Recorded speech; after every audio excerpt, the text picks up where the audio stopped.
الله الرحمن الرحيم الحمد لله رب العالمين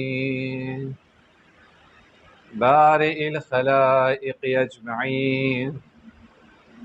باعث الأنبياء والمرسلين ثم الصلاة والسلام على أشرف الأنبياء والمرسلين نبينا وحبيب قلوبنا وطبيب نفوسنا أبي القاسم المصطفى محمد اللهم صل على محمد وعلى آل بيته الطيبين الطاهرين المعصومين لا سيما بقية الله في الأرضين واللعنة الدائمة على أعدائهم أجمعين من يومنا هذا إلى قيام يوم الدين أعوذ بالله من الشيطان الرجيم بسم الله الرحمن الرحيم رب اشرح لي صدري ويسر لي أمري واحلل عقدة من لساني يفقهوا قولي وقالت زينب بنت علي بن أبي طالب صلوات الله عليهم أجمعين إذا خاطبت طاغوت زمانها والملأ أمامها فوالله لا تمحو ذكرنا صلوات پڑھے محمد و آل محمد اللهم صل على محمد و آل محمد وعجل فرجهم عزیزان محترم السلام علیکم ورحمۃ اللہ وبرکاتہ۔ آج ہماری آخری گفتگو ہے اس سلسلے کی، اس خمسے کی آخری تقریر ہے آج۔ ان چند راتوں میں آپ کی خدمت میں لا تمحو ذکرنا اسے موضوع قرار دیا اور اس کے ذیل میں کچھ نکات پر روشنی ڈالنے کی کوشش رہی۔ موضوع کی اہمیت بہت ہے، موضوع میں گنجائش اور وسعت بہت ہے، اور مدت 5 راتوں کی 5 تقریر کی قصیر مدت ہے، قلیل مدت ہے، تو ظاہر سی بات ہے کہ اس پر ابھی گفتگو کافی حد تک باقی ہے، کئی گوشوں پر ابھی روشنی ڈالی جا سکتی ہے، لیکن آخرکار آج آخری مجلس ہے، تو اس کا تقاضا یہ ہے کہ ہم اپنی گفتگو کو سمیٹیں، کسی نتیجے تک پہنچائیں، اور انشاءاللہ یہی کوشش رہے گی آج۔ البتہ گفتگو کو سمیٹنے کا ہرگز یہ مطلب نہیں ہے کہ اس پر اور گفتگو کرنے کی گنجائش نہیں ہے۔ یہ مسئلہ کہ ذکر کربلا کس طرح سے، کیوں کر اور کیسے دائمی ہو گیا ہے، باقی رہ گیا ہے، اور وہ بھی اس انداز سے باقی رہ گیا ہے کہ کوئی اسے مٹا نہیں سکتا، یہ مسئلہ، یہ موضوع، یہ کافی زیادہ وضاحت طلب کرتا ہے، کافی اس میں گفتگو کی گنجائش ہے۔ عزیزوں، در حقیقت کربلا کے کرشموں میں سے اور حیرت انگیز پہلوؤں میں سے ایک پہلو یہی ہے، یا یہ بھی ہے، اور وہ کیا عزیزوں؟ کربلا کا واقعہ سن 61 ہجری میں محرم کی 10 تاریخ کو رونما ہونے والا ایک واقعہ تھا۔ شروع سے آخر تک آپ دیکھیں، اصل یہ جنگ اور یہ واقعہ چند گھنٹوں سے زیادہ نہیں چلا ہے، چند گھنٹوں سے زیادہ اس کی مدت نہیں رہی۔ ظہر عاشور سے آپ شروع کریں، عصر عاشور تک ختم ہے، شب عاشور وغیرہ کے حالات ملا لیں تو بھی 24 گھنٹے نہیں بن پاتے، لیکن یہ کربلا اور کربلا والوں کا کرشمہ ہے کہ آج 1400 سال پورے ہونے کو آ رہے ہیں۔ کتنی زیادہ قلم فرسائی کی گئی اس سلسلے میں، لوگوں نے اس واقعے کے پہلوؤں پر کتابیں لکھی، مضامین لکھے، قلمیں گھس گئیں، ٹوٹ گئیں، کتنی تقاریر ہوئی، کتنے کلام اور اشعار کہے گئے اس سلسلے میں، لوگوں کی زبانیں بولتے بولتے تھک گئیں، وہ زبان والے اس دنیا سے چلے گئے، اگلی نسل والے آئے، انہی نے اس پر گفتگو کی۔ لیکن آج بھی کسی کو اس پر گفتگو کرنے میں یا اس کے بارے میں سوچنے میں کوئی ملال اور تھکن کا احساس ہی نہیں ہوتا، لگتا ہے ایک تازہ واقعہ ہے، لگتا ہے ابھی ابھی رونما ہوا ہے، اور مسلسل اس کے نئے نئے گوشے خداوند متعال کی جانب سے اس سلسلے میں گفتگو کرنے والے لکھنے والوں کے دل و دماغ پر اترتے ہیں، الہام ہوتے رہتے ہیں مختلف پہلو اور گوشے، اور پرانے جو پہلے ذکر بھی ہو چکے ہیں پہلو اور گوشے، جیسے نئی نسل آتی ہے ان کے لیے وہ باتیں تازہ ہو جاتی، اور اس زمانے کے تقاضوں کے مطابق وہی پرانی باتیں ایک نئی تازگی اور تراوت اختیار کر لیتی ہیں، ایک نیا چہرہ اور ایک شبنم کی طرح اس پر ایک نیا ایک تراوت اور تری اس کے اوپر نظر آنے لگتی ہے، وہی پرانی باتوں پر۔ ایک کربلا کے فضائل میں سے خود یہ ایک فضیلت شامل ہے کہ اس کا ذکر یہ خصوصیت رکھتا ہے، یہ خصوصیت رکھتا ہے کہ کبھی تھکن کا احساس نہیں ہوتا، کبھی ملال کا احساس نہیں ہوتا۔ اور یہی بی بی کا جو خطبہ ہے جس میں سے یہ فقرہ اختیار کیا گیا، لا تمحو ذکرنا، اور اس کو عنوان قرار دیا گیا اس خمسے کا، اس میں بھی یہ خصوصیت ہے، اس خطبے میں، بی بی کے اس خطبے کے اس ایک چھوٹے سے فقرے میں، کہ ابھی میں نے عرض کیا آپ کی خدمت پر 5ویں آج گفتگو ہے، لیکن گویا ہم نے ابھی اس کی ایک ہلکی سی جھلک ہی دیکھی ہے، اس میں اتنے گوشے پائے جاتے ہیں۔ عزیزوں، اسی کے سلسلے میں میری نظروں سے ایک کتاب گزری، اس کا بھی یہاں ذکر کر لوں، اسی سے متعلق ہے۔ اہل سنت کے ایک عالم گزرے ہیں جو ابن تیفور کے نام سے مشہور ہوئے، تقریباً 280 ہجری میں ان کا انتقال ہوا، یعنی تیسری صدی قمری صدی میں ان کا انتقال ہوا۔ بغداد کے یہ رہنے والے تھے، اس زمانے میں بغداد حکومت، علم، ثقافت، ہر چیز کا مرکز قرار پایا تھا۔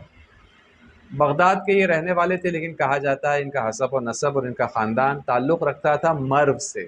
مرو جو، جب ہم امام رضا علیہ الصلوۃ والسلام صلوات پڑھے محمد و آل محمد،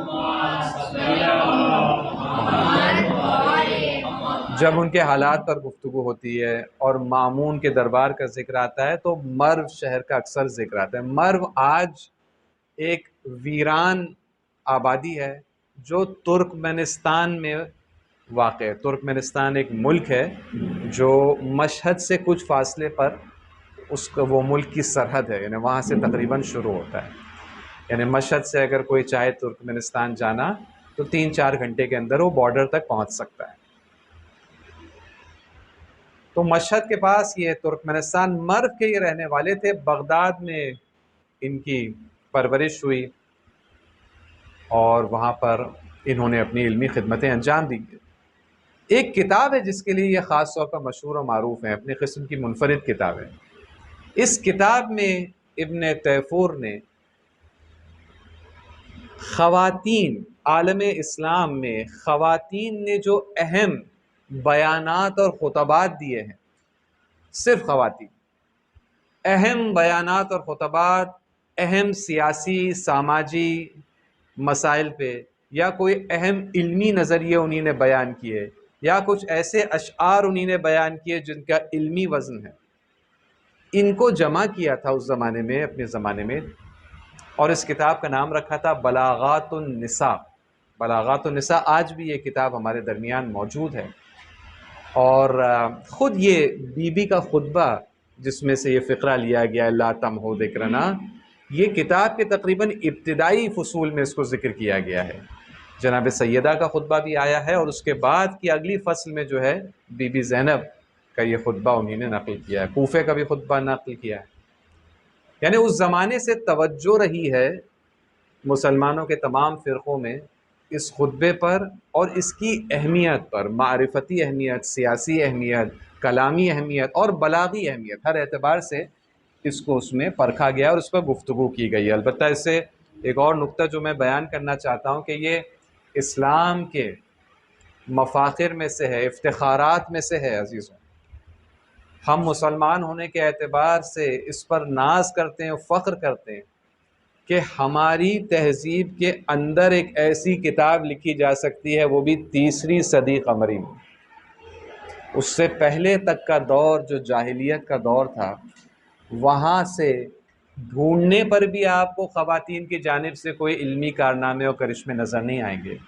اس سے پہلے خواتین دوسری چیزوں کے لیے صرف مشہور اور معروف ہوا کرتی تھی، اپنے حسن کے لیے، کوئی ناچنے والی ہے اس لیے مشہور اور معروف تھی۔ جاہلیت کی تہذیب نے خاتون کو محدود کر کے رکھا تھا ان چیزوں میں۔ اسلام نے آ کر ارتقاء، ترقی اور بلندی عطا کی کہ اس کے بعد بلاغات النساء جیسی کتاب لکھی جاتی ہے کہ جس میں نے عرض کیا اہم سماجی سیاسی مسائل پر تقریریں کرنے والی جو خواتین تھیں ان کی تقریروں کو اس میں جمع کیا گیا۔ یہ نہ صرف جاہلیت کے مقابلے ایک بڑا امتیاز کے مقابلے میں ایک بڑا امتیاز ہے، بلکہ میں اس وقت دعوت دینا چاہتا ہوں کہ آ کر دیکھیں دوسری تہذیبوں کو، دوسرے مذاہب کو دیکھیں، دوسرے ادیان کو دیکھیں، آئے دیکھیں کہ ان کے اندر اس قسم کی کتنی شخصیات ملتی ہیں اور ایسے کتنے خطبے ملتے ہیں۔ خواتین جنہوں نے عالمانہ کردار ادا کیا ہو، خواتین جنہوں نے اہم سماجی کردار ادا کیا ہو، آئے دیکھیں، ہمارے پاس تاریخ ہے، ان کی کتابیں موجود ہیں، دیکھیں، اور آپ اس میں یقیناً اس نتیجے پر پہنچیں گے کہ اسلام نے اس سلسلے میں جو خواتین کے حق میں خدمت کی ہے، ان کی شخصیت کو، ان کی روح کو پروان چڑھانے میں دوسرے مکاتب وہ خدمت نہیں کر سکے عزیزوں، نہیں کر سکے۔ اسلام کا یہ افتخار ہے اور ہمیں فخر ہے اس بات پر۔ گرچہ اسلام خواتین پر ظلم کرتا ہے، ایسی تہمتیں مسلسل ہم پر لگائی جاتی ہیں، لیکن یہ صرف محض تہمتیں ہیں، اور یہ بعض نادان لوگوں کے اعمال کو اس کے لیے بہانہ قرار دیا جاتا ہے، لیکن جو گہری نظر رکھتے ہیں آ کے دیکھیں ہماری تہذیب کو، ہمارے لٹریچر کو دیکھیں، ہماری تاریخ کو گہرائی سے دیکھیں، موازنہ کریں اس سے پہلے کی تاریخ کا، اور موازنہ کریں ہر دور میں، 3 صدی، 4، 5، 6، ہر دور میں دوسری تہذیبوں میں کیا ہو رہا تھا، اور پھر آ کر نتیجہ لیں تو کچھ اور ہی نتیجہ نکلے گا خواتین اور ان کا وہ جو مقام اسلام میں پایا جاتا ہے۔ ایک صلوات پڑھیں محمد علیہ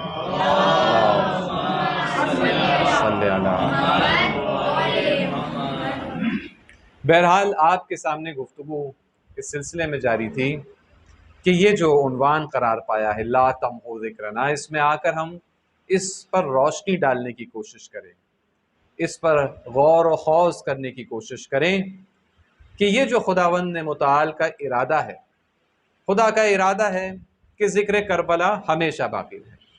کبھی نابود نہیں ہو سکتا۔ آ کر ہم اس پر گفتگو کریں ان چند تقاریر کے ذیل میں کہ اس حقیقت کے سلسلے میں، یعنی ذکر حسین کی بقا، معجزے کی مانند یہ بقا، یہ جو خدا کا ارادہ رہا ہے،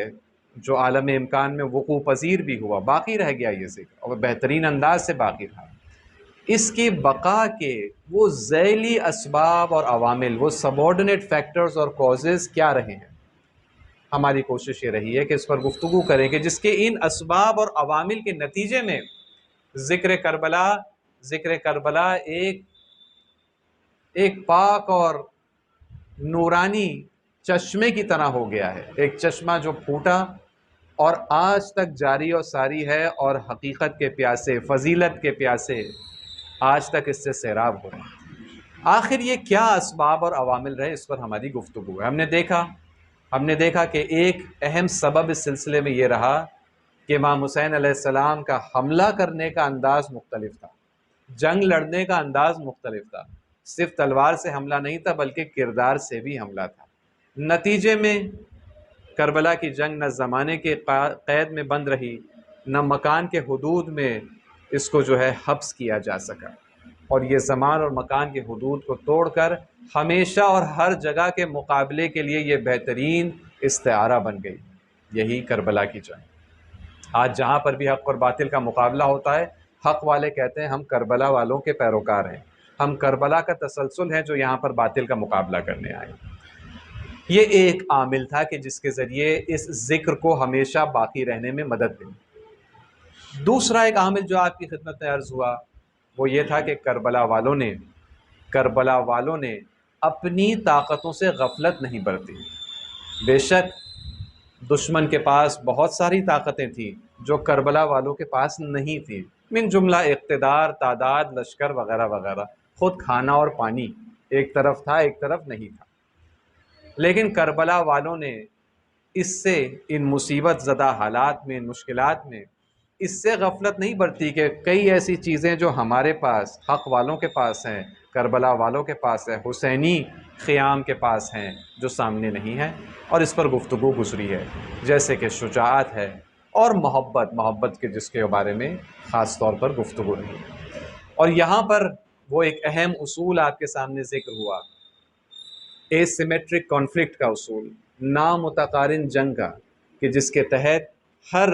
محاذ یہ کوشش کرتا ہے کہ اپنی طاقتوں کی اہمیت کو بڑھائے مقابلے میں، اور اس کے ذریعے جیتتا ہے جنگ۔ اور امام حسین علیہ الصلاۃ والسلام نے اسی دن سے، اور اس کے بعد بی بی زینب نے اور دوسرے تمام ائمہ اطہار علیہ السلام نے اس کردار کو اور اس اصول پر عمل کیا، اپنی طاقتوں کو ہمیشہ جو ہے آگے اس طرح سے لائے کہ زمانہ تبدیل ہوتا جائے اور ان کی جو خصوصیات ہیں، ان کی عقلانیت ہے، ان کی شجاعت ہے، ان کی انسانیت ہے، ان چیزوں کی اہمیت بڑھتی جائے۔ نتیجے میں میدان کا رخ جو ہے تبدیل ہوتا گیا، اور اے سیمیٹرک کانفلکٹ کے اصول پر عمل کرتے ہوئے یہ ذکر دائم رہا، جاری رہا، اور آج تک کردار ادا کر رہا ہے۔ یہ سب آپ کی خدمت میں عرض ہو چکا ہے۔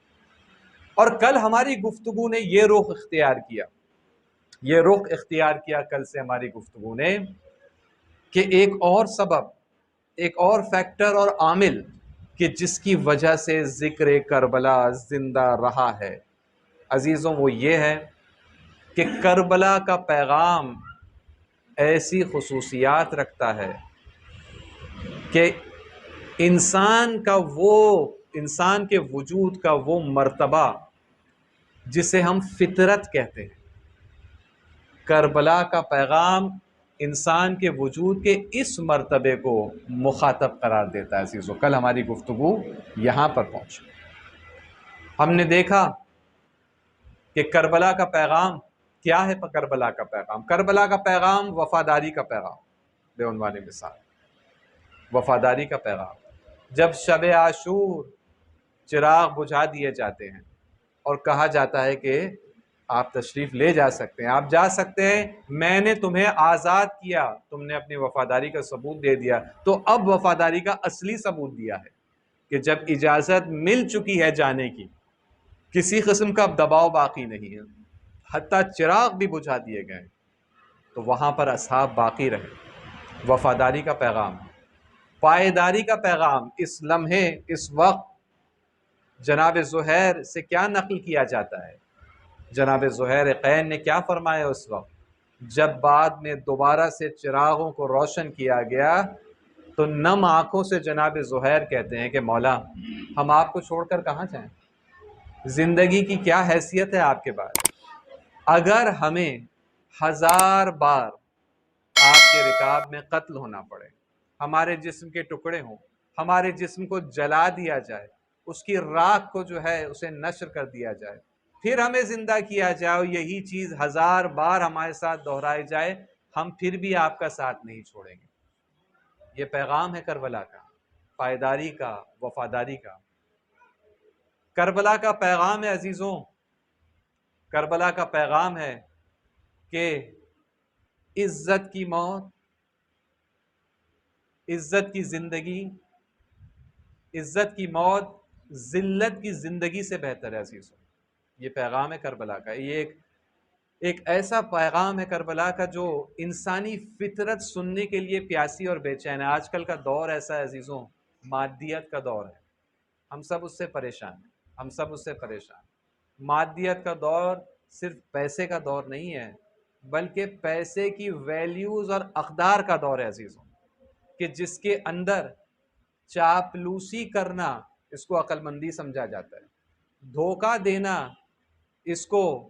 عقل کا معیار سمجھا جاتا ہے، پیسے والے کے سامنے جھکنا اور گھٹنے ٹیکنا اس کو مانا جاتا ہے یہ تو زندگی کا حصہ ہی ہے۔ یعنی ذلت کو زندگی گزارنے کا صحیح اور عقل مند طریقہ قرار دیا گیا ہے آج کے دور میں۔ آج کے اس دور میں یہ پیغام ہر انسان کے لیے گویا اس کے مانند ہے کہ کسی پیاسے کو آپ ایک پانی کا جام پیش کر دیں، کہ جب اس کو یہ بتایا جاتا ہے کہ نہیں، اس دور میں بھی یہ پیغام کو زندہ رکھنے والے موجود ہیں، اور زندہ مثالیں موجود ہیں کربلا سے لے کر آج تک، کہ جنہوں نے ذلت کو ٹھکرایا ہے اور عزت کی موت کو پسند کیا ہے۔ آپ جا کر دیکھ لیں، اس پیغامات کا نتیجہ دیکھیں کیا ہوتا ہے جب لوگوں میں، حتیٰ ہم سے ہٹ کر دوسرے قوموں میں اس کا ذکر ہوتا ہے ان باتوں کا، تو کس طرح سے وہ محسوس کرتے ہیں، ان کے احساسات اور جذبات کیا ہوتے ہیں۔ کیونکہ کربلا کا پیغام عزیزوں خدمت میں عرض ہوا، یہ پیغام فطرت انسانی کو مخاطب قرار دیتا ہے۔ یہ ایک بہت بڑی وجہ ہے عزیزوں کہ یہ باقی ہے۔ شجاعت فطرت انسانی کی ایک ضرورت ہے۔ تمام انسانی کمالات اور خوبیاں کربلا میں جلوہ گر ہوتی ہیں، من جملہ یہ کہ کربلا میں ہم دیکھتے ہیں کہ کس طرح حجت خدا کے لیے انسان سب کچھ قربان کر لیتا ہے۔ یہ کربلا والوں کا یہ سبق ہے ہمارے لیے، اور خود حجت خدا اپنے وجود کو خدا کی رضا کے لیے قربان کر دیتا ہے۔ یہ وہ پیغامات ہیں جو ہم سننے کے لیے بے چین ہیں۔ کسی بلند مقصد اور مرتبے کے لیے انسان اپنے آپ کو قربان کرے، یہ ایک فطری خواہش ہے انسانوں کی۔ صحیح انسان زندہ رہنا چاہتے ہیں، صحیح انسانوں کے اندر ایک خواہش ہے کہ وہ آرام کی زندگی گزاریں، لیکن انسان بارہا اس کا ثبوت دے چکے ہیں کہ صحیح وقت پر اگر ان کو اپنے وجود سے زیادہ اونچا کوئی مقصد نظر آتا ہے تو اس کے لیے اپنے آپ کو قربان کرنے کی خواہش رکھتے ہیں، چاہے ان میں جرأت و ہمت نہ ہو، چاہے نہ کر سکیں، لیکن ہمیشہ یہ خواہش رکھتے ہیں۔ اسی لیے ہر قوم میں شہداء کی تعریف کی جاتی ہے، ہر قوم میں شہداء کی تعریف کی جاتی ہے، اور یہ پیغام ہم کو کربلا سے پھر مزید ایک نئے انداز سے نصیب ہوتا ہے اور ملتا ہے عزیز۔ یہ جو فطرت کو مخاطب قرار دیتی ہے کربلا، جو کہ سبب بنا ہے کہ یہ پیغام اور یہ ذکر ہمیشہ جاری اور ساری ہے، دائم اور قائم ہے عزیزوں، اس کا مطلب عزیزوں یہ بھی بنتا ہے کہ یہ پیغام نہ صرف یہ کہ باقی رہا ہے، نہ صرف یہ کہ پھیلا ہے، اس کا ایک ملازمہ اور نتیجہ عزیزوں یہ بھی نکلتا ہے کہ اس کے مزید پھیلنے کے لیے ابھی میدان تقریباً خالی ہے۔ ابھی بہت کم ہوا ہے اس سلسلے میں کام، بہت کم محنت ہوئی ہے، اور ہمیں ابھی بہت کم کامیابی حاصل ہوئی ہے کربلا کے پیغام کو پھیلانے میں۔ یہ پیغام عزیزوں جب فطرت اس کا مخاطب ہے تو فطرت تو ہر انسان میں پائی جاتی ہے، اور ہم یہ دیکھ رہے ہیں، تجربہ کر رہے ہیں چھوٹے ہی پیمانے پر کہ دوسری قوموں کے حضرات بھی، افراد بھی اس پیغام کو سن کر اس میں دلچسپی لیتے ہیں۔ ہم سب یہ خبروں میں دیکھتے ہیں، یا اپنے وطن میں، گاؤں میں دیکھ چکے ہیں، یا اپنے تجربے میں دیکھ چکے ہیں کہ ہمارے علاوہ دوسری قومیں بھی ہیں جو عزاداری میں شرکت کرنا پسند کرتی ہیں، یا بلکہ بعض تو خود عزاداری کو منعقد کرتی ہیں۔ ابھی خبروں میں آیا تھا اسی سال، کرناٹک میں بیلگام، جس کو اب بیلگاوی کہا جاتا ہے، ایک ضلع ہے۔ کسی زمانے میں یہاں پر مسلمانوں کی تعداد زیادہ ہوتی تھی، مسلمانوں کی حکومت ہوتی تھی۔ وہاں پر ایک گاؤں ہے، خبروں میں اس کا نام بھی ہے، ابھی آیا تھا، کہ وہاں پر اب کوئی مسلمان نہیں رہتا ہے، کوئی مسلمان نہیں رہتا ہے۔ حالات تبدیل ہو گئے، ہجرت کر گئے وہاں سے لوگ، لیکن وہاں پر عزاداری آج بھی قائم ہے۔ کیسے؟ وہاں کے جو غیر مسلمان باشندے ہیں وہ اس کو قائم رکھتے ہیں، اور کس طرح قائم رکھتے ہیں؟ جس طرح ہمارے درمیان میں سے کئی لوگ محرم میں چلے جاتے ہیں وطن، وہاں کے ہندو حضرات جو ہے اس کام کو انجام دیتے، جہاں جہاں الگ الگ جگہ بسے ہوئے ہیں، ان میں سے ایک بڑی تعداد محرم کو زندہ رکھنے کے لیے پلٹ کے آتی ہے اپنے گاؤں۔ کوئی مسلمان تو ہے نہیں، وہ آس پاس کے گاؤں سے رابطہ قائم کرتے ہیں، اور وہاں سے مسلمان مولوی علماء کو دعوت دیتے ہیں کہ وہاں پر آ کر ذکر کربلا کریں۔ اب آپ تصور کیجئے، ٹھیک ہے ایسی کم جگہیں ہیں، ایسا نہیں کہ یہ ہر طرف ہو رہا ہے، لیکن مثال کے ذریعے گنجائش کی طرف توجہ دلانا ہے نہ یہ کہ کہنا کہ یہ ہر طرف ہو رہا ہے، نہیں، ہر طرف نہیں ہو رہا ہے، بلکہ یہ کہنا ہے، عرض کرنا ہے کہ یہ ہو سکتا ہے۔ ان مثالوں کے ذریعے ہمیں اس پوٹینشیل کا اندازہ ہوتا ہے جو کربلا کے پیغام میں پائی جاتی ہے، اور جب پوٹینشیل کا اندازہ ہوتا ہے تو ظاہر سی بات ہے ہماری ذمہ داریاں اس سلسلے میں کتنی بڑی ہیں، اور ہم اس سلسلے میں کیا کیا نہیں انجام دے سکتے، اس کا اندازہ ہر ایک فرد خود ہی لگا سکتا ہے عزیزوں۔ بات یہ ہے کہ یہ پیغام جو ہے فطرت کو مخاطب قرار دیتا ہے، اور اس لیے اس کے اندر ایک عجیب قسم کی کشش ہے اور ایک عجیب قسم کی گنجائش پائی جاتی ہے عزیزوں۔ عزیزوں، جب بات ہو رہی ہے فطرت کی، بات ہو رہی ہے فطرت کی، اور پیغام کربلا جو فطرت پر مبنی ہے، تو ایک پیغام عزیزوں جو ہمیں کربلا سے ملتا ہے، فطری پیغام جو ہمیں کربلا سے ملتا ہے عزیزوں، وہ ہے آزادی کا پیغام۔ آزادی کا پیغام کربلا سے جو خاص طور پر عصر عاشورہ کے وقت بعض چیزیں خود مولا حسین سے نقل کی گئی ہیں، تو اس میں ایک مقام اور ایک مرحلے پر ہم یہ دیکھتے ہیں کہ مولا جنگ کر رہے ہیں اپنے دشمنوں سے۔ اپنے دشمنوں سے کیا، انسانیت کے دشمنوں سے جنگ کر رہے ہیں مولا، اور اس وقت کچھ ایسے آثار نمودار ہوتے ہیں کہ مولا کا دھیان بھٹکانے کے لیے، ان کے تمرکز اور کنسنٹریشن کو توڑنے کے لیے پسر سعد اشارہ کرتا ہے کہ خیموں کی طرف حملہ کیا جائے، خیموں کی طرف حملہ کیا جائے۔ یہاں پر مولا خطاب کرتے ہیں اپنے دشمنوں کو، اور یہ نقل کیا گیا ہے، مختلف علماء نے اس کو نقل کیا ہے۔ اس نازک مرحلے پر زخمی ہے مولا، بھوکے پیاسے ہیں، اور خطاب کرتے ہیں جب انہیں یہ اندازہ ہوتا ہے کہ شاید ابھی اسی وقت خیموں کی طرف حملہ ہو جائے، خطاب کرتے ہیں اور کہتے ہیں یا شیعت آل ابی سفیان، اے ابو سفیان کے اولاد کے شیعوں، کیونکہ آپ جانتے ہیں کہ یہ یزید ابو سفیان کی نسل سے، اے اس خاندان کے پیروکار، ان لم یکن لکم دین، چلو مان لیا کہ تم کسی بھی دین اور مذہب کو نہیں مانتے، مان لیا، ان لم یکن لکم دین وکنتم لا تخافون المعاد، چلو یہ بھی مان لیا جاتا ہے کہ تمہیں آخرت کا کوئی ڈر نہیں ہے، کیونکہ اگر ہوتا، کوئی دین ہوتا تمہارے پاس اور کوئی آخرت کا تمہیں ڈر ہوتا تو نوبت عصر عاشور تک پہنچتی ہی نہیں۔ چلو مان لیا کہ یہ چیزیں تمہارے پاس نہیں ہیں، نہ کوئی دین اور مذہب تم مانتے ہو، نہ تمہیں آخرت کا اور معاد کا کوئی ڈر ہے، لیکن پھر بھی فَكُونُوا أَحْرَارًا فِي دُنْيَاكُمْ، اسی دنیا میں آزادی اور آزادگی کے جو معیارات ہیں ان پر پورے اترو۔ یہ ایک پست حرکت ہے، یہ حقیر غلاموں کی حرکت ہے کہ خواتین کے خیموں پر حملہ کیا جائے، اور اس طرح سے روکنے کی کوشش کرتے ہیں۔ عجیب بات ہے، سامنے کی طرف جو ہے ان لوگوں کی عقل کی یہ کیفیت ہے کہ وہ اس کلام کو سمجھ بھی نہیں پاتے۔ کتابوں میں نقل کیا گیا ہے کہ پلٹ کر شمر کہتا ہے اور پوچھتا ہے کہ یبن فاطمہ، اے فاطمہ کے لال، ماذا تقول، تم کیا کہہ رہے ہو؟ یعنی یہ بات سن لیتا ہے، سنائی دے جاتی ہے، سمجھ نہیں پاتا، عقلوں کی ان کی یہ کیفیت تھی۔ تو اس وقت جو ہے مولا مزید وضاحت کرتے ہیں اور کہتے ہیں میں یہ کہہ رہا ہوں کہ جب تک میں زندہ ہوں بڑی پست حرکت ہے کہ تم مجھ سے مقابلہ چھوڑ کر خواتین کی طرف حملہ کرو، تمہارے لیے ذلت کا باعث ہے۔ اور شمر کہتا ہے ہاں صحیح کہہ رہے ہیں آپ، اور اپنی فوج سے کہتا ہے کہ اس طرف اس وقت حملہ نہ کرو، حسین کو ہی نشانہ بناؤ۔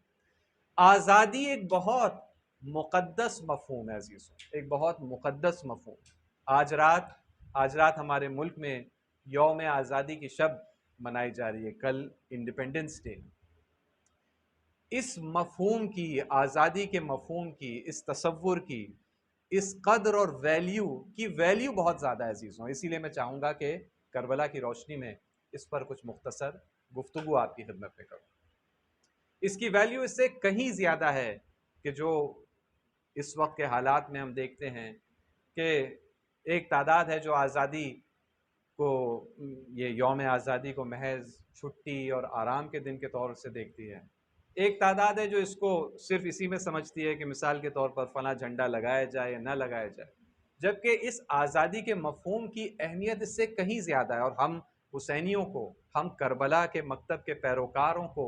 یہ بات زیب دیتی ہے کہ ہم اس موقع کو بہانہ قرار دیں اور اس اہم موضوع اور اس اہم مفہوم پر ایک مختصر سی گفتگو اپنے درمیان کریں عزیزوں۔ عزیزوں، جب ہم آزادی کی بات کر رہے ہیں، جب ہم آزادی کی بات کر رہے ہیں، وہ بھی آج کی رات جو ہے وہ یوم آزادی کی شب کے عنوان سے اس کو منایا جاتا ہے، تو عزیزوں یہ آزادی کا جو مفہوم ہے، خاص طور پر اگر میں اس کو صرف اسی پیرائے میں لے آؤں کہ ہندوستان کی آزادی کی تحریک کو لے کر اگر ہم کربلا کی روشنی میں گفتگو کرنا چاہیں تو اس تحریک میں خود کربلا کے مفہوم کا اہم کردار گزرا ہے عزیزوں۔ ہمارے درمیان افسوس ہے تاریخی معلومات کم ہیں،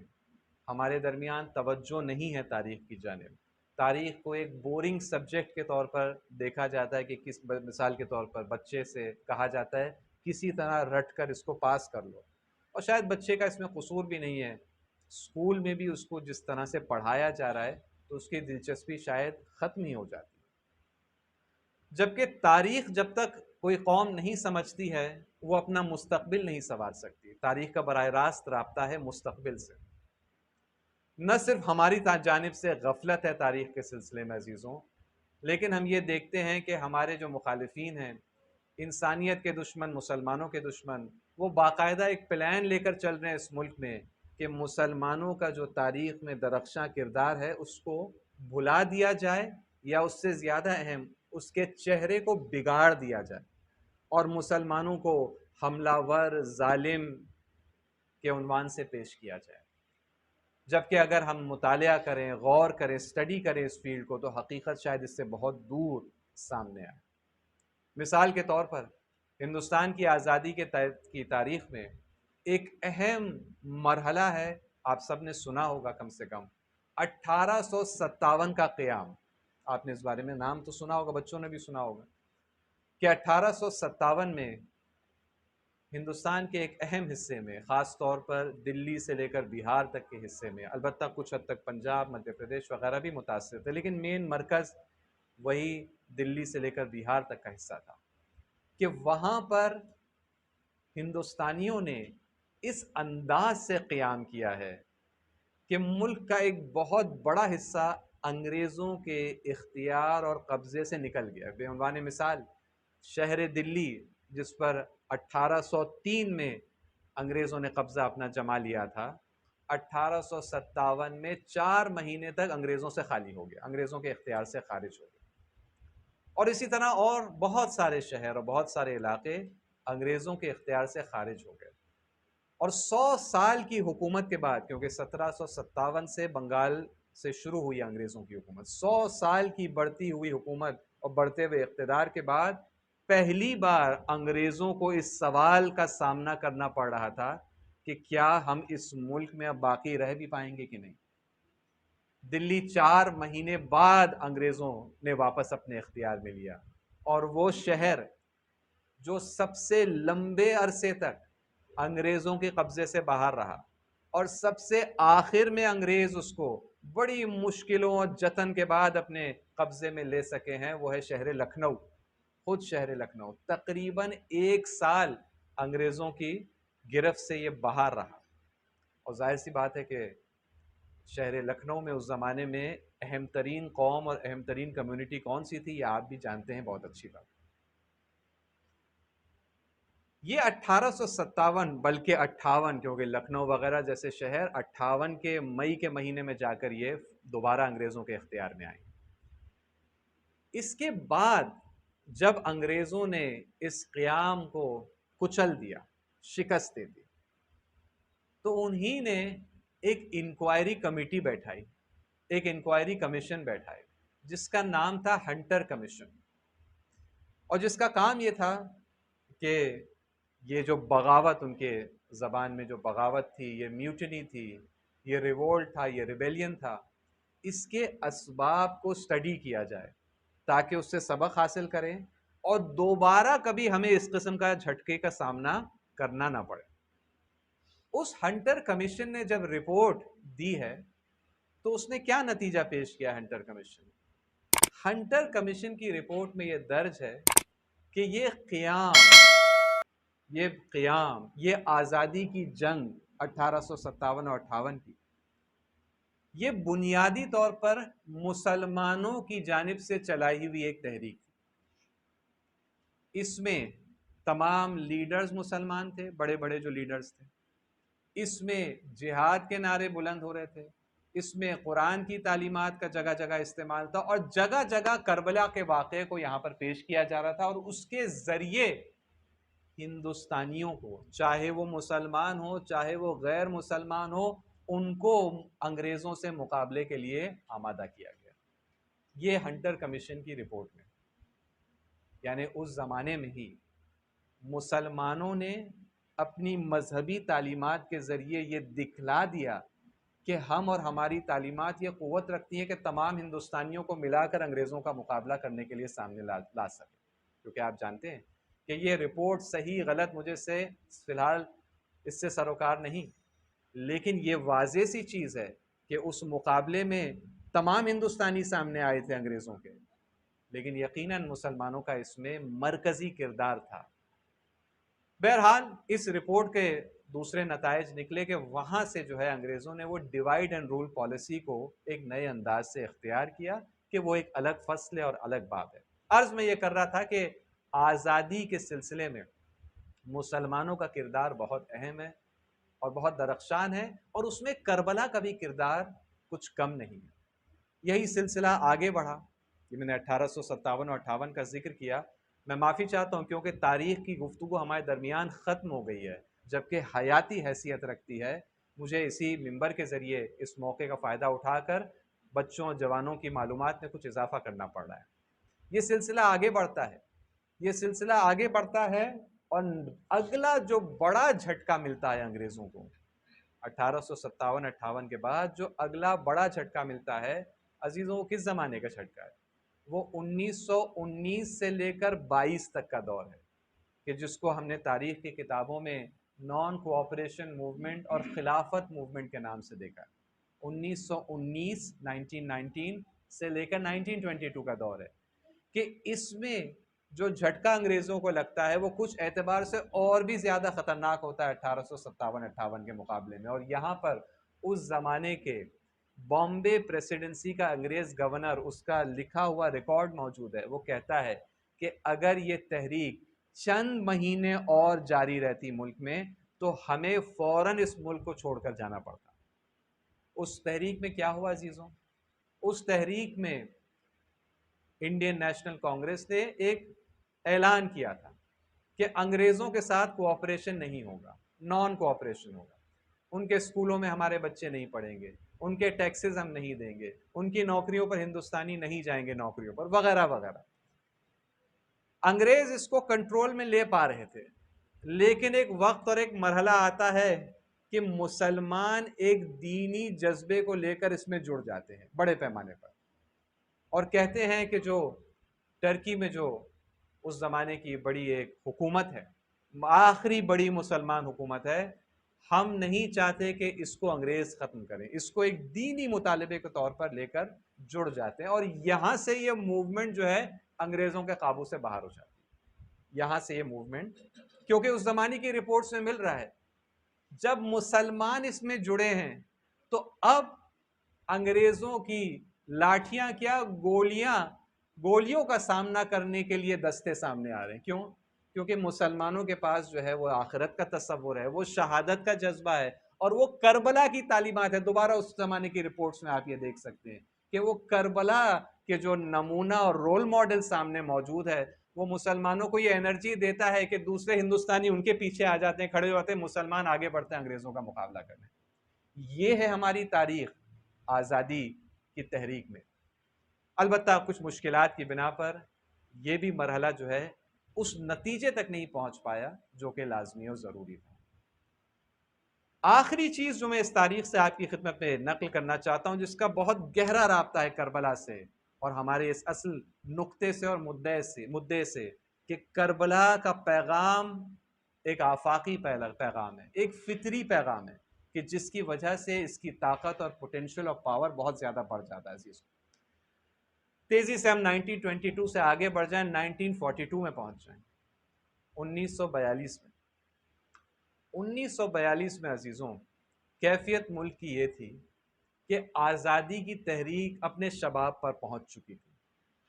آزادی کی تحریک اب اپنے شباب پر پہنچ چکی تھی، اور ساتھ ہی میں ایک نیا مطالبہ بھی، اس کی آوازیں بھی گونجنا شروع ہو گئی تھیں، اور وہ کیا تھا مطالبہ؟ وہ تھا کہ مسلمانوں کے لیے ایک الگ ملک ہونا چاہیے، پاکستان نام کا۔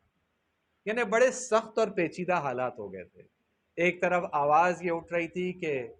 انگریز اس ملک کو چھوڑ کر جائیں، انگریزوں سے آزادی چاہیے، اسی کے ساتھ ساتھ ایک اور آواز اٹھ رہی تھی کہ مسلمانوں کے لیے ایک الگ ملک ہونا چاہیے۔ ان پیچیدہ اور سخت اور دشوار حالات میں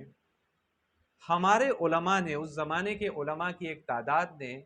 ایک بہت بڑا قدم اٹھایا، بہت بڑا قدم اٹھایا، یعنی ایک ایسا قدم ہے عزیزوں کہ اس پر جتنی گفتگو کی جائے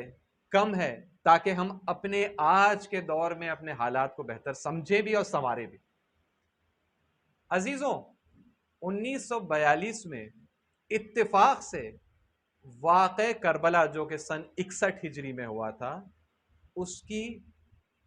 1300 سالانہ سالگرہ منائی جانے والی تھی، یعنی 1300th اینیورسری، یعنی سن 1361 ہجری 1942 میں پڑ رہا تھا، سن 1361 ہجری۔ اسے بہانہ قرار دیتے ہوئے علماء کی ایک تعداد نے طے کیا کہ ہم حسینیت کے پیغام کو اس ماحول میں جہاں آزادی کی تحریک جو ہے اپنے عروج پر ہے، پاکستان کا مطالبہ بھی شروع ہو گیا ہے، ہم آ کر یہاں پر حسینیت کے پیغام کو اپنے زمانے کی ضرورتوں اور تقاضوں کے مطابق پیش کریں گے۔ اور آئیڈیا نے حسین ڈے کی شکل اختیار کی، حسین ڈے، حسین ڈے جس کا آپ کبھی کبھی ابھی بھی ذکر سنتے ہیں، کبھی بنگلور میں ہوتا ہے، کبھی علی گڑھ مسلم یونیورسٹی میں اسے منایا جاتا ہے، یا دوسری بعض جگہوں پر۔ اصل اس کی شروعات 1942 لکھنؤ میں، اور یہ اعلان ہوتا ہے کہ اب سے چند مہینے بعد 16 اگست سے لے کر 18 اگست کے درمیان لکھنؤ میں حسین ڈے کا انعقاد ہوگا۔ اس کی مینیجنگ کمیٹی، اس کی آرگنائزنگ کمیٹی، اس میں جتنے شیعہ حضرات ہیں اتنے ہی اس کے اندر آپ کو اہل سنت کے برادران نظر آئیں گے، اس جا کے نام دیکھ لیں تاریخ میں، اتنے ہی ہندو، سکھ اور کرسچن بھی آپ کو نظر آئیں گے اس کی آرگنائزنگ کمیٹی۔ اور جب دعوتیں دی گئیں اس زمانے کے اہم تنظیموں کو، لیڈروں کو کہ آ کے وہ شرکت کریں، تو دعوت نامے کن افراد کو گئے؟ مولانا ابوالکلام آزاد کو، جواہر لال نہرو کو، خود گاندھی جی کو دعوت نامہ گیا، اور آثار اس سمت بن رہے تھے اور ایسے بن رہے تھے کہ یہ بھی شخصیتیں اس حسین ڈے میں شرکت کرنے آنے والی تھی۔ لیکن ایک اور اتفاق رونما ہوا، 8 اگست سے بمبئی میں گاندھی جی نے اعلان کیا کوئٹ انڈیا موومنٹ کا۔ یہی بمبئی میں آپ جانتے ہیں اگست کرانتی میدان ہے، گوالیا ٹینک جو کہلایا جاتا ہے، گرانٹ روڈ کے پاس ہے، وہاں پر یہ اعلان ہوا، جس کے نتیجے میں ایک نئی لہر مخالفت کی پورے ملک میں دوڑ گئی۔ نتیجتاً ان تمام لیڈروں کو فوراً اریسٹ کر لیا گیا، انگریزوں نے ان کو اریسٹ کر لیا، اور ان میں سے جو میں نے نام لیے جیسے کہ نہرو، گاندھی، ابوالکلام آزاد، ان میں سے کوئی آ نہیں سکا اس پروگرام میں، لیکن تینوں نے اپنے ہاتھ سے لکھ کر تحریر اور تقریر بھیجی اس پروگرام کے لیے، اور اس کو وہاں ان کے نمائندوں نے پڑھا۔ عزیزوں علماء کس فکر اور سوچ کو لے کر چل رہے تھے اس زمانے میں؟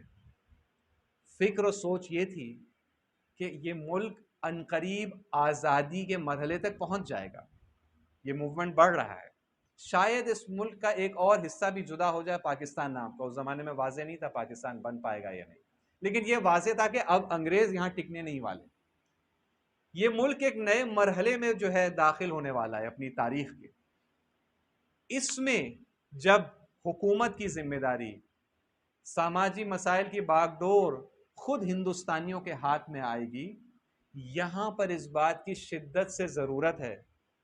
کہ انسانیت کے سامنے کچھ ایسے نمونے پیش کیے جائیں کہ اس کو معیار اور سٹینڈرڈ قرار دے کر پھر آگے ہندوستانی بڑھیں. اور علماء میں یہ قوت اور صلاحیت تھی، یہ تعلقات تھے دوسری قوموں کے ساتھ، یہ قوت بیان ان کے پاس موجود تھا کہ وہ حسین اور کربلا کو تمام ہندوستانیوں کے لیے رول ماڈل کے طور پر پیش کر سکتے تھے. اور ہندوستانی بھی جو دوسری قوموں سے تعلق رکھتے تھے وہ اس پیشکش پر غور کرنے کے لیے تیار تھے، اس پر گفتگو کرنے کے لیے تیار تھے. یعنی حسینیت کے لیے اس آزادی کے چڑھتے ہوئے فضا میں، چڑھتے ہوئے ستارے کے فضا میں حسینیت کے لیے، کربلا کے لیے ایک عظیم نیشنل رول پلے کرنے کا ایک زمینہ فراہم ہوا تھا. البتہ خیر مشکلات کچھ پیش آئیں اور وہ اپنے اس قسم کے نتائج تک نہیں پہنچ سکی بات عزیزوں، اور وہ فطری پیغام اس اعتبار سے زمین پر اثر نہیں ڈال سکا. وہ الگ مشکلات ہیں، اس پر کبھی اور گفتگو ہو سکتی ہے. مقصد یہ ہے اس مثال کے ذریعے جو آج رات اس یوم آزادی کی شب اس پر یہ گفتگو ہو رہی ہے، یہ دکھانا کہ یہ سوچ پائی جاتی تھی، یہ قوت پائی جاتی تھی، اور اگر یہ سوچ پہلے پائی جاتی تھی اور یہ طاقت پہلی پائی جاتی تھی تو دوبارہ یہ ممکن ہے عزیزوں، دوبارہ یہ ممکن ہے کہ کربلا کے پیغام کو ہم اپنی چھوٹی چھوٹی گیدرنگز اور اپنی محافل سے باہر نکالنے میں کامیاب ہوں. اور جس طرح سے اس کے اندر انسانوں کی فطرت سے گفتگو کرنے کی اور متاثر کرنے کی قوت پائی جاتی ہے، ہم اس قوت کو بر روئے کار لائیں. اور نتیجے میں جو شروع میں آپ کی خدمت میں عرض ہوا، حق اور باطل کا مقابلہ ہمیشہ سے موجود ہے، اور تاریخ کی حقیقت ہی یہی ہے، انسانی تاریخ کی، کہ حق اور باطل مسلسل تصادم اور ٹکراؤ اور مقابلے میں ہے. ہم اس مقابلے میں حق کی جانب انسانیت کے ایک بہت بڑے حصے کو جوڑ سکتے ہیں اگر ہم اس عزاداری، اس کربلا کے پیغام کو ہم بہتر سمجھ سکیں. عزیزوں ایک بات کو بس میں یہاں پر واضح کر کے پھر مسائب کی طرف گفتگو کو لے جاؤں گا. عزیزوں شاید یہ سوال اٹھے کہ حق تو آخر حق ہے، حق تو حقانیت رکھتا ہے، کیا محتاج ہے حق کہ بڑی تعداد اس کے ساتھ جڑے؟ کیا حق کو ضرورت ہے کہ اکثریت اس کی طرفداری کرے؟ عزیزوں ایک اہم سوال ہے. اس کا اگر ہم نے صحیح جواب حاصل نہیں کیا تو ہماری دینی اور غیر دینی ایکٹیویٹیز کا رخ جو ہے کسی اور سمت چلا جائے گا. عزیزوں دیکھیے سوال کا جب جواب دیا جاتا ہے کہ کیا حق محتاج ہے عوام اور لوگ اور اکثریت کے سپورٹ کا، تو اس کا سوال دو زاویے اور دو انداز سے دیا جا سکتا ہے. ایک مرتبہ ہم اس سوال کا جواب اس زاویے سے دینے کی کوشش کر رہے ہیں کہ حق کی حقانیت کس چیز پر ٹکی ہوئی ہے، حق کی حقانیت کس چیز پر ٹکی ہوئی ہے. تو یہاں پر ہم یہ اس بات کا جواب دینے کی کوشش، سوال کا جواب دینے کی کوشش کریں کہ مثال کے طور پر کیا خدا ایک ہے، اس کی حقانیت اس پر ٹکی ہوئی ہے کہ دنیا میں سب لوگ اس کو مانیں؟ ہرگز نہیں. رسول خدا کی رسالت حق ہے، آخری رسول ہیں اور نبی ہیں، کیا یہ چیز، یہ حقیقت محتاج ہے اس کی کہ دوسرے لوگ اس کو مانیں؟ نہیں، کوئی اس میں ضرورت نہیں. اسی طرح فرشتوں کا وجود، جنت اور جہنم کا وجود، ائمہ معصومین علیہ السلام، ان کا مقام، آخر الزمان میں ظہور، یہ ساری یہ جو حقیقتیں ہیں، یہ حق کے جو پہلو ہیں، ان کے حقیقت ہونے میں، حقانیت ہونے میں اگر دنیا کے تمام لوگ بھی اس کی مخالفت کریں تو حق کی حقانیت باقی رہتی ہے. صحیح. اور اس اعتبار سے حق کو ہرگز ضرورت نہیں ہے تعداد کی، کوئی ضرورت نہیں، اس کی حقانیت ہی کافی ہے اس کے لیے. لیکن عزیزوں ایک مرتبہ ہم حق کے بارے میں یہی سوال کسی اور زاویہ اور نگاہ سے پوچھ رہے ہیں، اور ہم سوال در حقیقت یہ پوچھ رہے ہیں کہ حق اور باطل کے ٹکراؤ اور تصادم میں جیت حاصل کرنے کے لیے، باطل پر غلبہ حاصل کرنے کے لیے کیا حق کو ضرورت ہے تعداد کی؟ اس کا جواب عزیزوں یہ ہے کہ جی ہاں ضرورت ہے، جی ہاں ضرورت ہے. بنیادی طور پر اس مرحلے میں کہ باطل کو مکمل شکست جب دینے کی بات آ رہی ہے، یہ وقوع پذیر ہی نہیں ہو سکتا جب تک انسانیت کا ایک بہت بڑا حصہ بلکہ انسانیت کی اکثریت جو ہے اس کے ساتھ نہیں جڑ جاتی۔ یہیں پر عزیزوں میں بس سہارا لینا چاہتا ہوں ایک بات کا جو بعض علماء نے بیان کی ہے ظہور سے متعلق۔ عزیزوں، ظہور کے بارے میں ہمارے سامنے کئی احادیث ہیں کہ ظہور کے حالات کس انداز سے پیش آئیں گے، ظہور کی نشانیاں کیا ہیں، ظہور کے بعد کیا ہوگا وغیرہ، اپنے آپ میں ایک وسیع ایک باب ہے اور ایک موضوع ہے۔ ان احادیث میں ہم کو ایک دلچسپ بات جو یہ ملتی ہے کہ ہمارے وقت کے امام کا حضرت حجت ابن الحسن علیہ الصلوۃ والسلام، اللہم صلی علی محمد وآل محمد، ہمیں یہ ملتا ہے کہ ان کا ظہور اچانک ہوگا، ان کا ظہور اچانک ہوگا، اور احادیث کی روشنی میں ان کا ظہور مکے میں کعبے کے کنارے ہوگا، یہ بھی احادیث کی روشنی میں کہا جا سکتا ہے۔ اچانک سے ہوگا ان کا ظہور، اور اچانک ہونے کے بعد شروع کا مرحلہ یہ ہوگا کہ وہ اپنے آپ کو پہچنوائیں گے، وہ اپنے آپ کو پہچنوائیں گے۔ عزیزوں، اب پہچنوانے کا طریقہ کیا ہوتا ہے عزیزوں؟ اگر میں آپ سے پہلی بار ملاقات کروں، آپ مجھے نہیں جانتے، آپ نہیں جانتے میں کون ہوں، تو میں اپنے آپ کو پہچنواتا ہوں۔ کس طرح میں پہچنواؤں گا؟ میں اپنا تعلق ذکر کروں گا۔ کس سے ذکر کروں گا اپنا تعلق؟ مثال کے طور پر اپنے بچے سے نہیں، میں اپنے بچے کا ذکر نہیں کروں گا میں فلاں کا باپ ہوں۔ کیوں؟ کیونکہ آپ میرے بچے کو اور بھی کم پہچانتے ہیں مجھ سے۔ میں اپنا تعلق اگر ذکر کروں گا تو میں کہوں گا میں قم میں پڑھنے والا ایک طالب علم ہوں۔ کیوں؟ کیونکہ قم کی شہرت ہے، آپ جانتے ہیں قم کیا ہے، کون ہے۔ یا اگر کسی محلے یا مشہور شہر سے میرا تعلق ہے، میں اس کا ذکر کروں گا۔ تو جب اپنے آپ کو پہچانوایا جاتا ہے عزیزوں، تو ہمیشہ اس چیز کا سہارا لیا جاتا ہے جو سامنے والا جانتا ہے، وہ چیز جو مشہور ہے، ورنہ تعارف ہو نہیں سکتا، اپنے آپ کو پہچانوا نہیں سکتا۔ اب مولا ظہور کر رہے ہیں، ہمارے امام کا ظہور ہو رہا ہے، مکے کے کنارے یہ ظہور، مکے میں یہ کعبے کے کنارے یہ ظہور ہو رہا ہے۔ شروع کے ہی یہ چند لمحات ہیں، اپنے آپ کو پہچانوانا ہے کہ میں کون ہوں۔ تو احادیث میں آیا ہے کہ یہاں پر وہ اعلان کریں گے، فرمائیں گے یا اہل العالم، دنیا کو خطاب کریں گے عزیزوں، نہ وہ محاجیوں کو، یا اہل العالم، یا اہل العالم، ان جدی الحسین قد قتلوہ عطشانا، میرے جد حسین کو پیاسا قتل کیا۔ عزیزوں، اس سے کیا نتیجہ ہم لے سکتے ہیں؟ یہ ایک ایسا زمانہ اور کیفیت ہے کہ جب اہل عالم کے سامنے حسین کا ذکر ہوگا اور حسین کے پیاسے قتل ہونے کا ذکر ہوگا تو فوراً اہل عالم کہیں گے ہاں اب ہم سمجھ گئے آپ کون ہیں۔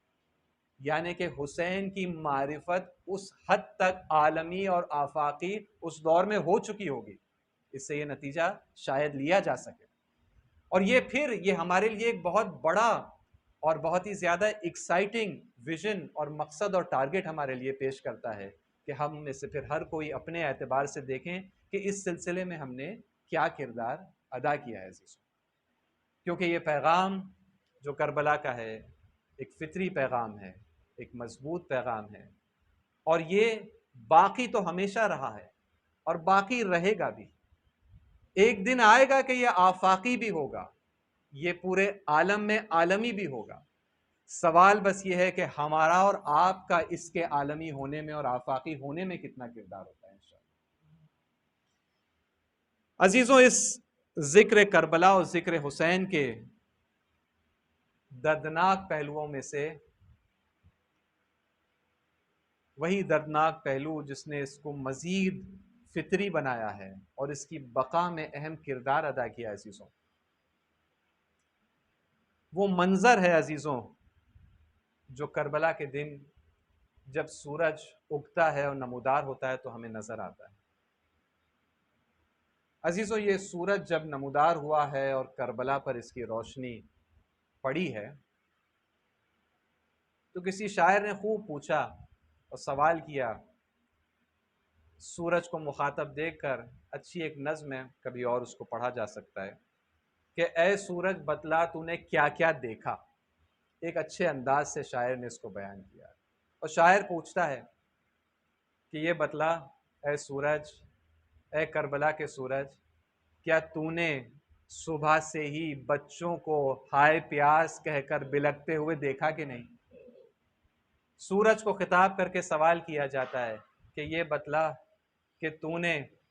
بیویوں کو روتے ہوئے دیکھا کہ نہیں؟ کیا تو نے حور کو اپنی جافشانی اور اپنی قربانی دیتے ہوئے دیکھا کہ نہیں؟ کیا تو نے جوان علی اکبر کو ایڑیاں رگڑتے ہوئے دیکھا کہ نہیں؟ کیا تو نے قاسم کو اپنے چچا کو آواز دیتے ہوئے دیکھا کہ نہیں، اور بعد میں قاسم کے لاشے کے ٹکڑے ٹکڑے ہوتے ہوئے دیکھا کہ نہیں؟ بہت کچھ دیکھا عزیزوں اس سورج نے کربلا میں عاشور کے دن عزیزوں، لیکن ایک قیامت ہے عزیزوں جو اس سورج کی نظروں سے بھی چھپی رہی۔ ایک قیامت کا ایک سما ہے عزیزوں جو سورج کی نظروں سے چھپا رہا، اور وہ ایک قیامت ہے جو خیام حسینی کے اندر بپا ہو۔ عزیزوں، مولا حسین آئے ہیں بیویوں سے رخصتی لینے اور خدا حافظی کرنے۔ یہ جو منظر ہے، کیونکہ خیمے کے اندر اور پردے کے اندر یہ ہوا، تو سورج نے یہ منظر نہیں دیکھا، دشمنوں نے بھی یہ منظر نہیں دیکھا۔ دشمنوں نے بھی یہ منظر نہیں دیکھا کہ بیویاں یوں تو ہر بنی ہاشم کے جوان کو رخصت کرتے ہوئے روئی ہیں، لیکن اس وقت ان کے گریے کی اور ان کے رونے کی کیفیت مختلف ہے۔ عزیزوں، اس وقت بنی ہاشم کا ایک فرد نہیں جا رہا ہے، صرف بنی ہاشم کا صرف سردار نہیں جا رہا ہے، صرف وقت کا امام مرنے نہیں جا رہا ہے عزیزوں، بلکہ اب بیویاں یہ سوال پوچھ رہی ہیں کہ مولا اب آپ کے جانے کے بعد یہ بتلائیے کہ ہم پر بھی حملہ ہوگا؟ اس سے پہلے تک جو بھی گیا اس کے بعد پھر بھی کوئی باقی ہے مدافع کرنے کے لیے؟ اور اس کیفیت سے گریہ و زاری جو ہے خیمہ حسینی میں جاری ہے۔ اور یہاں پر مولا کہتے ہیں، جب خدا حافظی کر رہے ہیں، مولا یہاں پر آواز دیتے ہیں اور کہتے ہیں کہ فضا وہ پرانا میرا پھٹا ہوا کرتا میرے لیے لاؤ۔ جناب زینب سمجھ جاتی ہیں یہ کس چیز کے لیے یہ دعوت ہے۔ عزیزوں، ایک ایک کر کے جو شہید ہوئے ہیں کربلا میں، ہر ایک نے مولا حسین کو آواز دی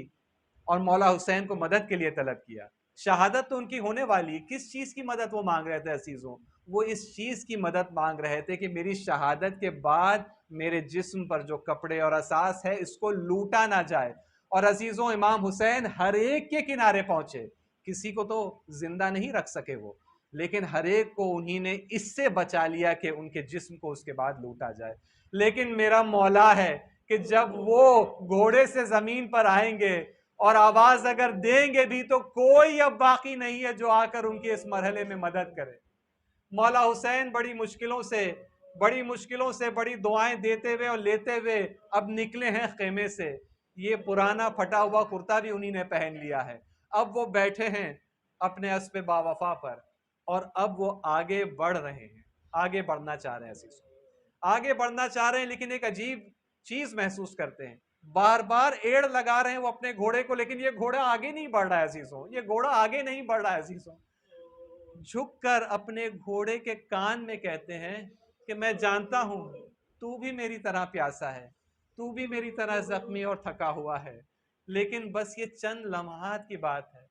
میں اس دنیا سے چلا جاؤں گا، پھر تو آزاد ہے، تجھے کوئی نہیں ستائے گا، جانا پانی کی طرف، جتنا پانی پینا ہے پی لینا، جتنا سبزہ کھانا ہے کھا لینا، بس چند لمحات کی بات ہے، ابھی تک تو نے میرا ساتھ دیا ہے، کچھ اور ساتھ دے دے۔ نقل کیا جاتا ہے کہ گھوڑے نے اپنی سر کے ذریعے پیروں کی طرف اشارہ کیا عزیزوں، اور امام حسین نے جب جھک کر نیچے دیکھا تو ایک عجیب منظر ہے، ایک چھوٹی سی بچی ہے اس گھوڑے کے پیروں سے لپٹی ہوئی ہے اور کہہ رہی ہے، اے میرے بابا کے گھوڑے، میرے بابا کو مت لے جا جنگ میں، آج تک جو بھی گیا ہے، اب تک جو بھی گیا ہے صبح سے وہ واپس نہیں آیا ہے۔ سیعلم الذین ظلموا ای منقلب ینقلبون۔ بار الہ ہماری اس قلیل عبادت کو قبول فرما۔